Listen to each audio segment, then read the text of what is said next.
Kembali lagi di Cerita Cinta Channel. Jangan lupa like, comment, and subscribe ya. Terima kasih. POV Kanina. Hari dimana aku kehilangan separuh hatiku, aku pikir rasanya tidak akan sesakit ini. Aku rasa aku akan baik-baik saja. Bila kami rindu, kami bisa ke sana segera. Tapi ya Tuhan, baru beberapa hari, tapi dada ini sudah terasa amat sesak. Beban rindu ini terlalu berat untuk kutanggung sendiri. Tidak ada yang terluka, tapi begitu sakit terasa.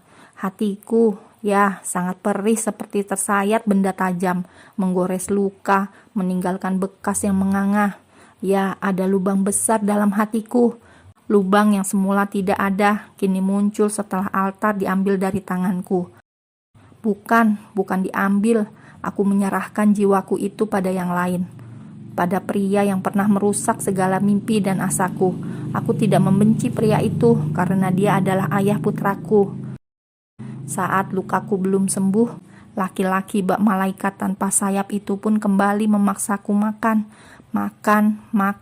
Makan terus. Apa dia pikir dengan makan lukaku sembuh? Suamiku, maafkan aku. Aku butuh waktu untuk berdamai dengan pilihanku. Aku butuh waktu sendiri, waktu di mana aku meratapi semua duka-dukaku.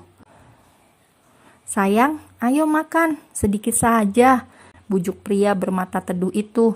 Ia menatapku dengan rasa iba. Mungkin ia kasihan, padahal aku yakin dia sama sedihnya sepertiku.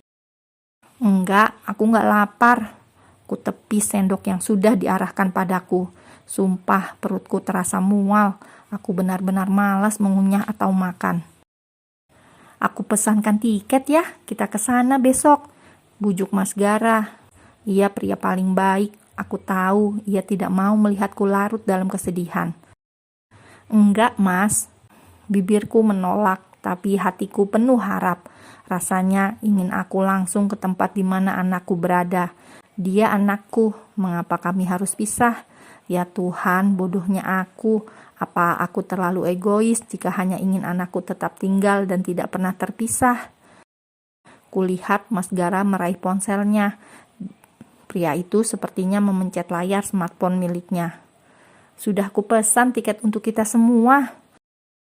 Mas Gara menatapku, kemudian tangannya yang hangat mengusap mata dan pipiku. Pria itu kemudian kembali berbicara. Makan ya, besok kita ketemu altar. Aku pun langsung membuka mulut.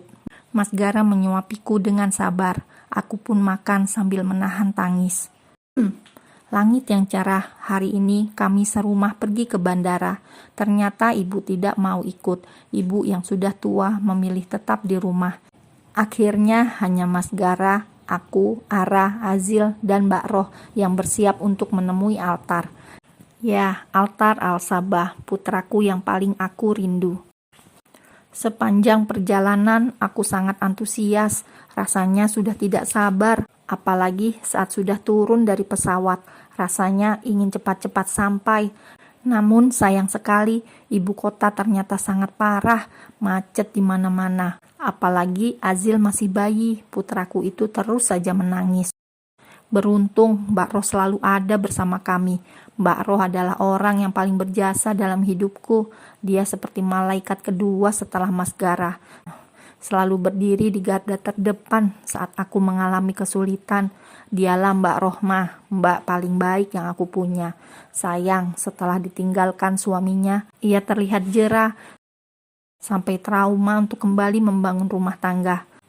Dan setelah melewati kemacetan parah, akhirnya kami sampai di sebuah rumah cukup besar, tidak seperti rumah suamiku. Tapi meskipun begitu, rumah kami lah yang paling nyaman, Baiti Janati. Ayo sayang, kita sudah sampai, ucap suamiku sambil membuka pintu mobil untukku. Aku pun turun, kemudian menatap bangunan megah yang berdiri sangat kokoh tersebut, rumah yang cukup besar dan terlihat mencolok daripada rumah di sekitarnya. Mama! Begitu aku turun, suara itu membuat hatiku bergetar hebat. Rasa rindu yang mengharu seketika pecah, melebur bersama tangis Kanina saat memeluk tubuh altar. "Mama kangen Altar nggak?" tanya anak itu saat pelukan mereka lepas. Tangan Altar menyeka pipi mamanya. Kanina mengangguk, kemudian meraih tubuh Altar kembali, memeluknya, mendekapnya dengan hangat. Padahal belum lama berpisah, tapi rasa rindu yang ditinggalkan begitu berat. "Pa!" Setelah memeluk mamanya, ganti Altar menyambut papanya dengan antusias. "Papa, ayo ke sini, lihat kamar. Al, Arah, ayo ikut kakak. Kamar kakak gede banget." Altar menarik tangan papanya dan juga tangan Arah, adik perempuannya. Dengan senang, Altar menunjukkan kamar barunya yang katanya sangat besar dan dipenuhi mainan mahal yang dibelikan sang dedi. Gara diam saja, meski bibirnya tersenyum palsu. Ia kira Altar akan minta pulang saat mereka bertemu.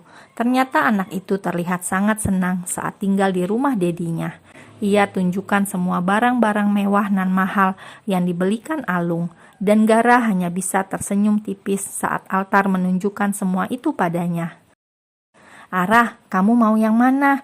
Kakak punya banyak. Arah, ambil saja. Biar kakak nanti minta belikan dedi lagi," seru Altar dengan sombongnya.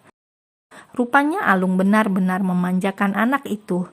Hingga baru beberapa hari saja tinggal di sana, satu kamar sudah lebih dari satu etalase yang isinya mainan dan robot yang harganya per biji bisa puluhan juta. Benar-benar kelewat memanjakan anak. "Ara mau ini, Kak," ucap Ara memeluk boneka kecil yang buluk di atas ranjang. "Jangan, yang lain aja, Ara." Altar langsung merebut paksa. Meski paling murah di antara mainan Altar di kamar itu, boneka kecil itu pemberian Papa Gara saat ia kecil. Itu adalah boneka yang menemani Altar tidur.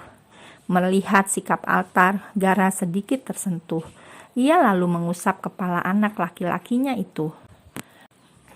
"Yang lain saja ya, Arah," ucap Gara kemudian memangku Arah. Mereka kini duduk di atas ranjang yang super empuk. "Ini boleh?" tanya Ara kemudian. "Jangan itu."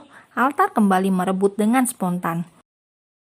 "Kak Altar pelit," celoteh gadis kecil bermata bulat nan jernih itu. Bibirnya mengerucut saat mengambil barang ini itu, tapi tidak boleh sama kakaknya. "Jangan ini, Ara. Ini punya Kak Al dari Mama. Ini saja ya. Ini bagus." Altar membujuk sang adik memberikan benda lain yang lebih mahal daripada yang diminta Ara. Dari tadi Ara mengincar benda-benda yang ia bawa dari rumah di Surabaya. Bukannya benda mahal pembelian dedinya. Altar. Ara itu fotokopian mama dan papanya.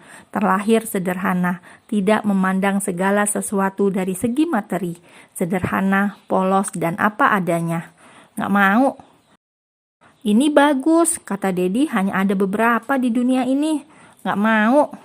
"Arah, nanti papa beliin boneka yang sama." Gara mencoba membujuk putrinya yang merajuk. "Beneran, Pa? Nanti beliin yang kayak punya kakak ya."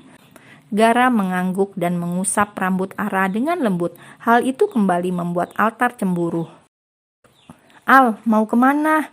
teriak Gara saat anak laki-lakinya itu pergi begitu saja.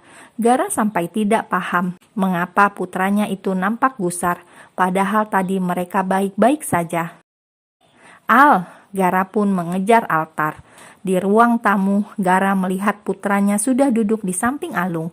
Anak itu nampak menggelayut manja pada dedinya, dan Gara pun tidak berkutik. Sepertinya Altar masih belum mau pulang.